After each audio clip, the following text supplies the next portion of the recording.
Welcome to JRF zone. JRF zone में आप सभी का स्वागत है। फ्रेंड्स, हम सभी यूजीसी नेट पेपर 1 को कवर कर रहे थे। पेपर 1 में पीपल डेवलपमेंट नेट एनवायरनमेंट की यूनिट में आज की वीडियो में बायोमास एनर्जी को हम डिस्कस करेंगे। अगर पेपर 1 और पीपल डेवलपमेंट एंड एनवायरनमेंट को देखेंगे तो बायोमास एनर्जी से आपसे सवाल प्रीवियस एग्जामिनेशन में पूछे गए हैं, तो आगामी एग्जामिनेशन में सवाल बनने की पूरी संभावनाएं रहेंगी। तो आइए शुरू करते हैं और समझते हैं कि बायोमास एनर्जी क्या है, साथ में कार्बन न्यूट्रलिटी क्या है, इसको भी समझने का प्रयास करते हैं। तो फर्स्ट ऑफ ऑल हम ये समझते हैं कि बायोमास एनर्जी क्या है।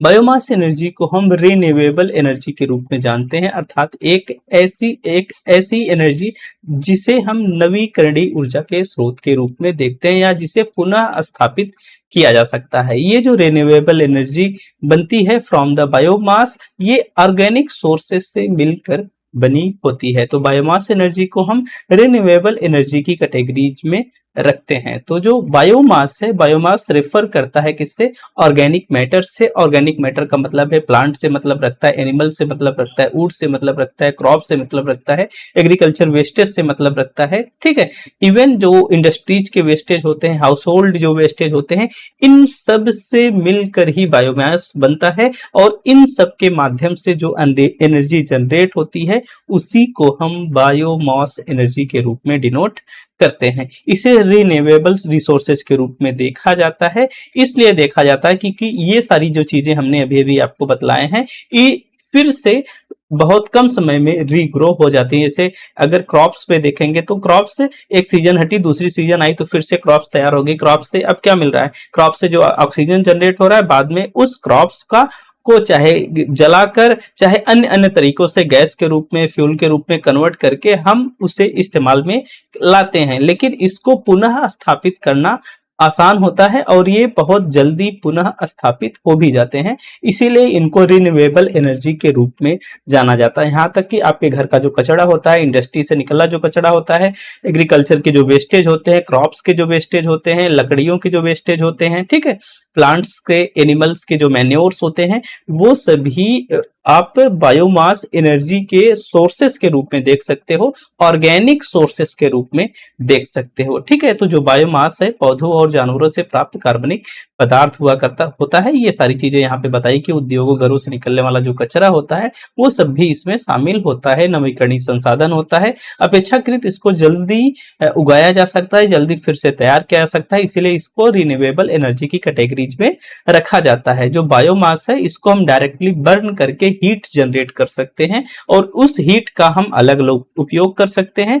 इसके अलावा भी अन्य भी तरीके होते हैं, जैसे लिक्विड बनाने के, गैसेज बनाने के, जैसे गोबर गैस का आप लोग नाम सुने होंगे, वो भी बायोमास का ही एक उदाहरण है। ठीक है, तो एक तो आप सीधे जलाकर उससे ऊष्मा प्राप्त कर सकते हैं, हीट तैयार कर सकते हैं, दूसरा उससे तरल अथवा गैसीय ईंधन के रूप में कन्वर्ट किया जा सकता है। तो ये एक बेसिक बातें थी बायोमास से संबंधित। इसके सोर्सेस पे अगर आप चलोगे कि बायोमास के सोर्सेस कौन है, बायोमास एनर्जी के रिसोर्सेस कौन है, तो फर्स्ट ऑफ ऑल आप वुड को देख लो। वुड एंड वुड प्रोसेसिंग से संबंधित जो वेस्टेज आएंगे, मतलब लकड़ी, और मान लीजिए लकड़ी से तखत बनवा रहे हो, तखत से जो वेस्टेज निकल रहे हैं वो सब इसके कैटेगरीज में आएंगे। ठीक है, वो सारी चीजें यहाँ पे डिनोट है।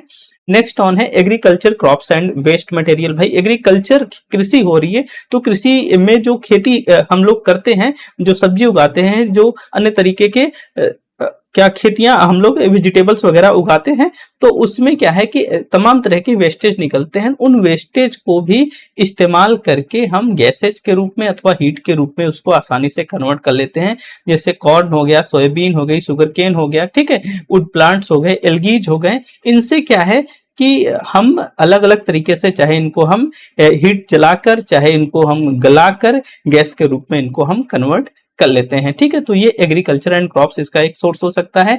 Biogenic materials and municipal solid waste, जैसे शहरों की बेसिकली बात की जाए, नगर पालिका की बात की जाए, तो वहां पर म्यूनिसिपल जो सॉलिड वेस्ट होते हैं, ग्रीन वाले डिब्बे रखे होते हैं जहाँ पे जाके अपना कचरा डालते हो, उसको भी उपयोग करके, उसको भी सड़ा गलाकर या अन्य अन्य तरीकों से उसको हम अलग अलग सोर्सेस के रूप में डिनोट कर सकते हैं। तो ये सारे जो तरीके हैं, ये जो सारे सोर्सेस हैं, इनको हम बायोमास एनर्जी के सोर्सेस के रूप में डिनोट कर सकते हैं। ये टाइप्स ऑफ बायोमास एनर्जी, जैसे वुड से एनर्जी मिल जाएगी, क्रॉप एंड एग्रीकल्चर से मिल जाएगी, वेजिटेबल से मिल जाएगी, ठीक है, ट्रेसेस से मिल जाएगी, सीवेज से मिल जाएगी, एनिमल मैन्योर से मिल जाएगी, ठीक है।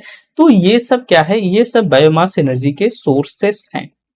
दूसरा भाई, जो बायोमास एनर्जी होती है उनको कन्वर्ट कर सकते हैं। जो बायोमास है उसको हम एनर्जी में कई एक तरीके से कन्वर्ट कर सकते हैं। तो फर्स्ट ऑफ ऑल है कि डायरेक्टली कॉम्बुशन करके, मतलब कि उसको हम बर्निंग करके उसको हीट के रूप में कन्वर्ट कर ले, उस हीट का उपयोग हम अलग अलग तरीके से कर सकते हैं। जो दूसरा है वो है थर्मोकेमिकल कन्वर्जन।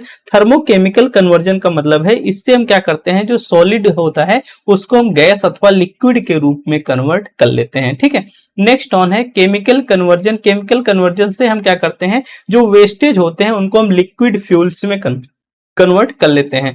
फोर्थ ऑन है बायोलॉजिकल कन्वर्जन। बायोलॉजिकल कन्वर्जन के माध्यम से हम लिक्विड अथवा गैसेज में बायोमास को हम क्या कर सकते हैं, कन्वर्ट कर सकते हैं। तो ये सारे तरीके हैं।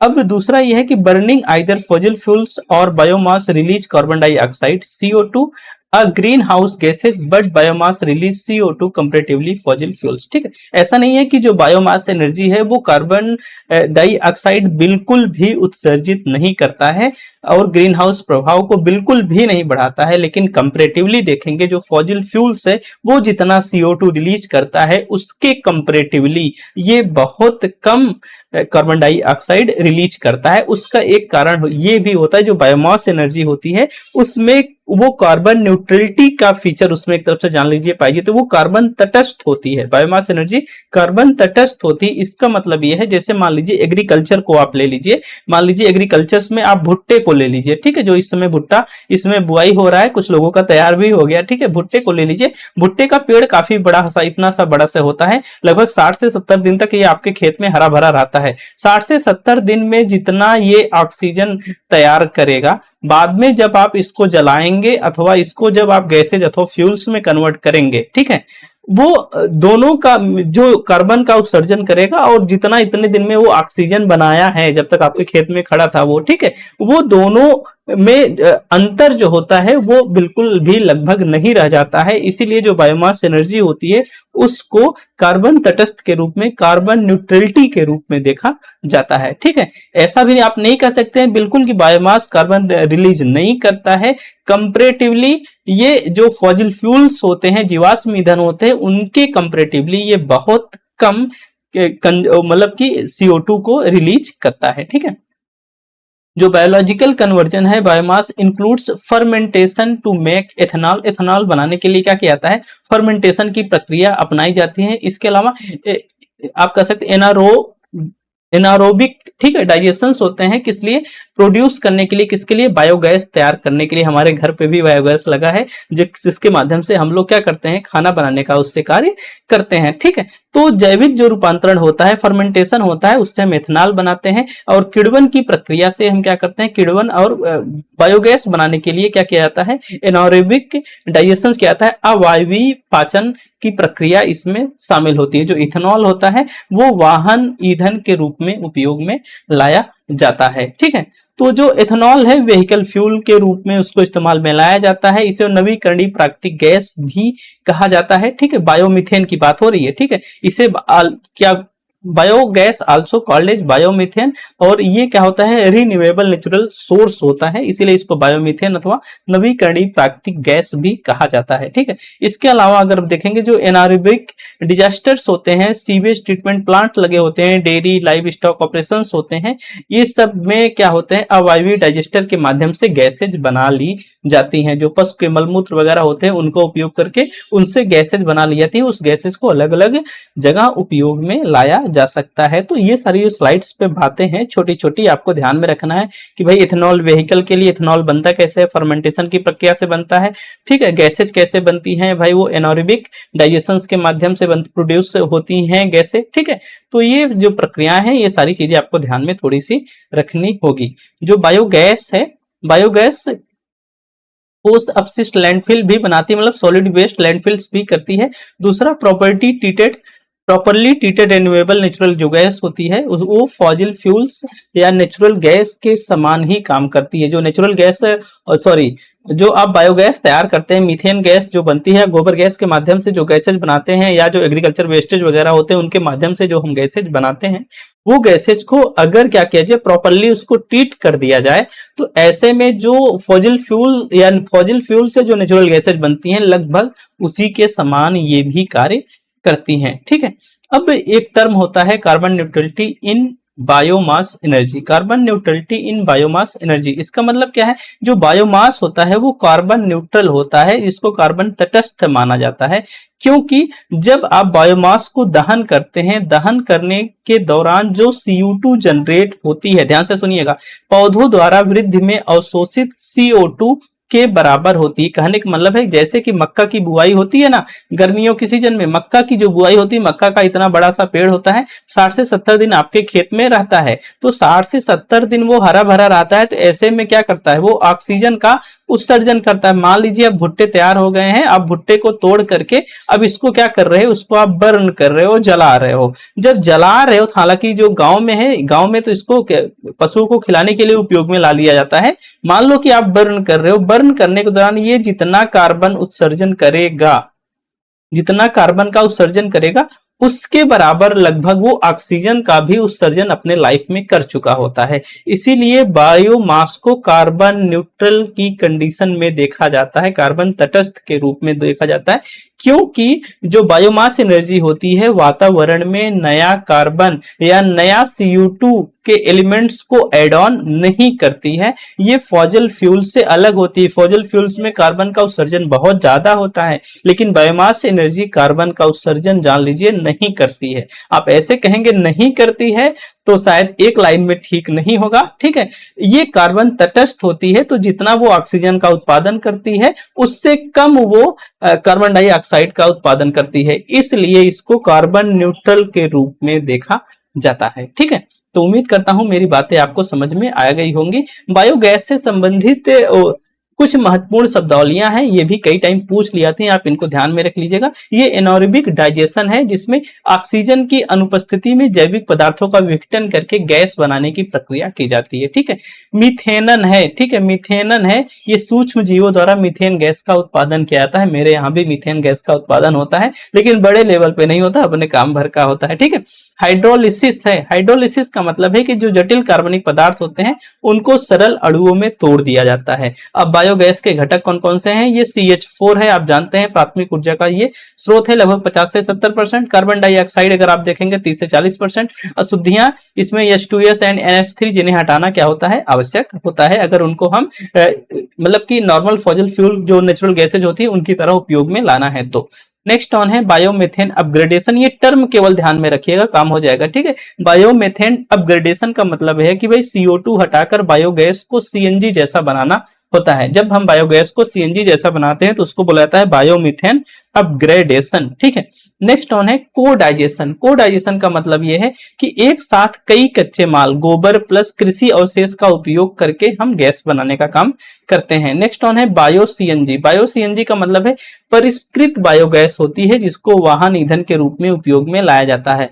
बायोसेलरी का मतलब होता है पाचन के बाद जो बचा उर्वरक होता है, बायोसेलरी कहलाता है। ठीक है, जैसे गोबर गैस हमारे यहाँ का प्लांट है, तो गोबर गैस से हम लोग गैस बनाते हैं, वापस गोबर एक दूसरे नली के माध्यम से बाहर निकलता है, तो वो क्या है, बायोसेलरी है। उससे हम गैस बना के गैस भी उपयोग कर लिए, प्लस जो गोबर निकलता है वो अलग उससे वो खाद बन जाता है जिसको कृषि में उपयोग में लाया भी जाता है। ठीक है, नेक्स्ट ऑन है रिन्यूएबल नेचुरल गैस RNG, जो बायोगैस का शुद्ध रूप होता है। इसके विषय में बहुत नहीं जानना है, केवल ये टर्म जानते रहिएगा। ठीक है, बाकी सर्कुलर इकोनॉमी क्या है, कचरे से ऊर्जा उत्पादन चक्र जो होता है उसको हम सर्कुलर इकोनॉमी कहते हैं। बाकी भारत में सतत योजना का लक्ष्य जो है बायो CNG को बढ़ावा देना है, जो अवायवीय पाचन अर्थात क्या कहा जाता है इसको, भाई इसको एनारोबिक डाइजेशन बोला जाता है, एनारोबिक डाइजेशन बोला जाता है। एनारोबिक डाइजेशन द्वारा कृषि अपशिष्ट से उत्पादन करना, किसका, CNG का। ठीक है, CNG जैसा उत्पादन करना बायोगैस का।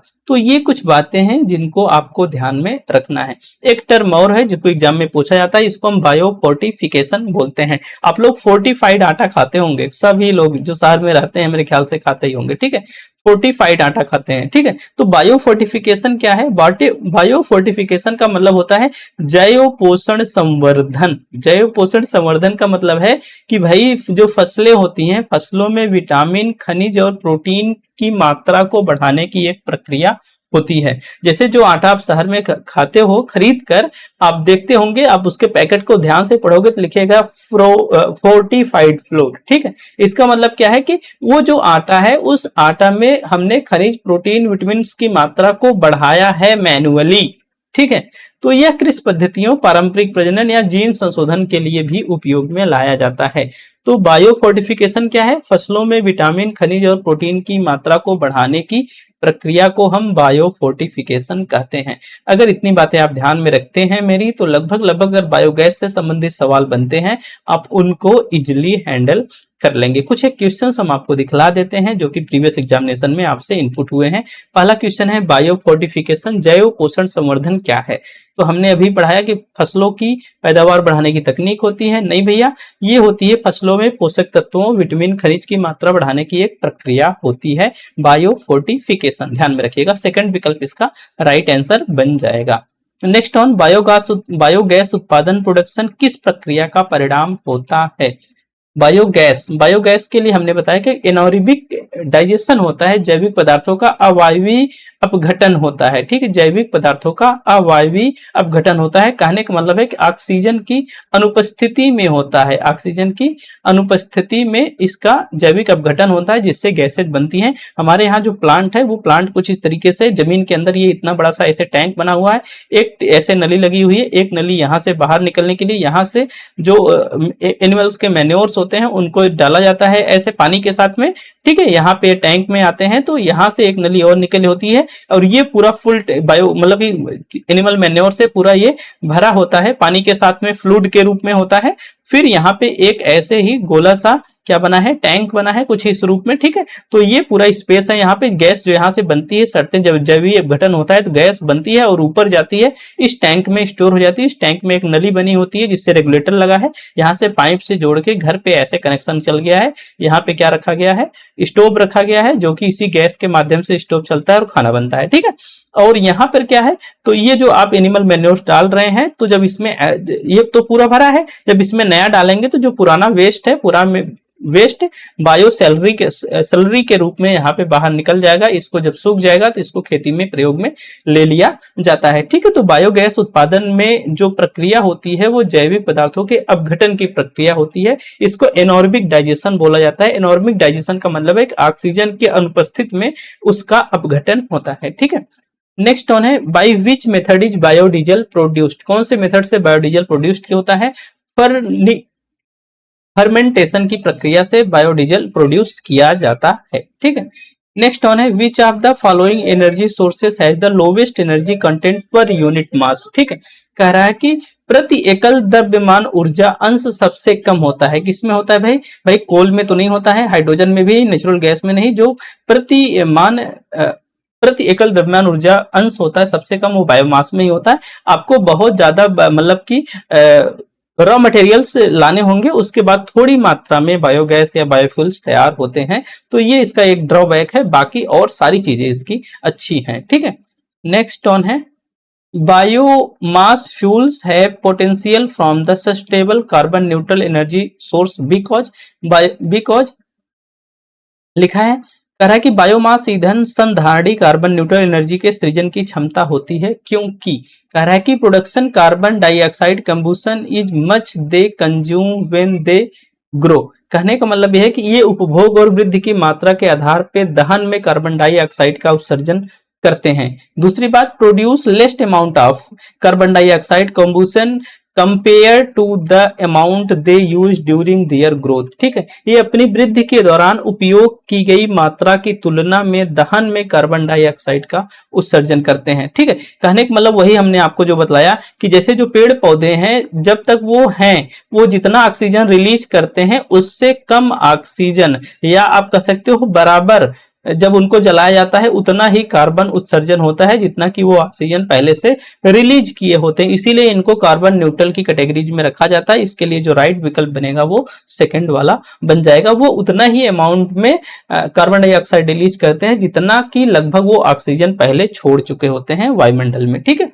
नेक्स्ट ऑन है, दो असर्टेशन है एंड रीजन है, आपको देखना है। Energy production from the biomass has traditionally been considered carbon neutral. जो बायोमास ऊर्जा से उत्पादन होता है पारंपरिक रूप से उसको कार्बन तटस्थ माना जाता है। ये बात तो सही है भाई।